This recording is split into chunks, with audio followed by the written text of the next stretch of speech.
রাজ্যে গরু নিয়ে বিতর্কের মাঝে এবার পাল্টা প্রতিবাদে নামলেন সংখ্যালঘু মুসলিম সম্প্রদায়ের একাংশ। তাদের স্পষ্ট বক্তব্য, আমরা আর গরু কিনবো না, আপনারাই গরু বাড়ি নিয়ে যান। প্রতিবাদকারীদের অভিযোগ, গরু বিক্রি করে টাকা নেবার পরে বিভিন্ন সমস্যার মুখে পড়তে হয় ক্রেতাদের, তাই এবার সরাসরি অবস্থান নেওয়ার ডাক উঠেছে। বিক্ষোভকারীদের আরো দাবি, যদি গরু হিন্দু সমাজের কাছে গোমাতা হয় তাহলে মুসলমানদের কাছে বিক্রি কেন করা হবে। তারা জানিয়েছেন, ভবিষ্যতে গরু বিক্রি করতে হলে 14 বছরের সার্টিফিকেট এবং পশু চিকিৎসকের অনুমতি নিয়ে আসতে হবে। এই ঘটনাকে কেন্দ্র করে এলাকায় রাজনৈতিক ও সামাজিক মহলে শুরু হয়েছে জোর চর্চা।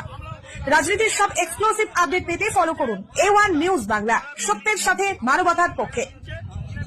টাকাটা নিয়ে বাড়ি চলে যাচ্ছে, আর কিন্তু কোনো সমস্যা নেই। সুতরাং কেউ এতে কোনো কথা বলবে না, এনারাও করে খায়। কিন্তু তোমরা মানে কাকা ওগুলো নিয়ে বাড়ি চলে যাও।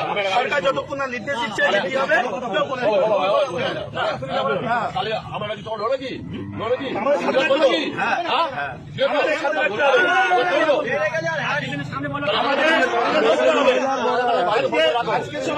আজকে ভারতবর্ষে এই গরু এক্সপোর্টে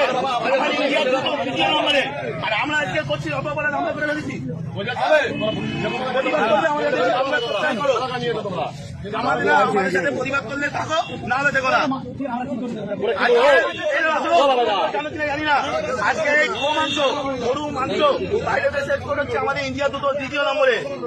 আর আজকে আমরা অপরাধ করে ফেলেছি, এর জবাব কেউ দিতে পারবে? সুতরাং টাকা নাম্বার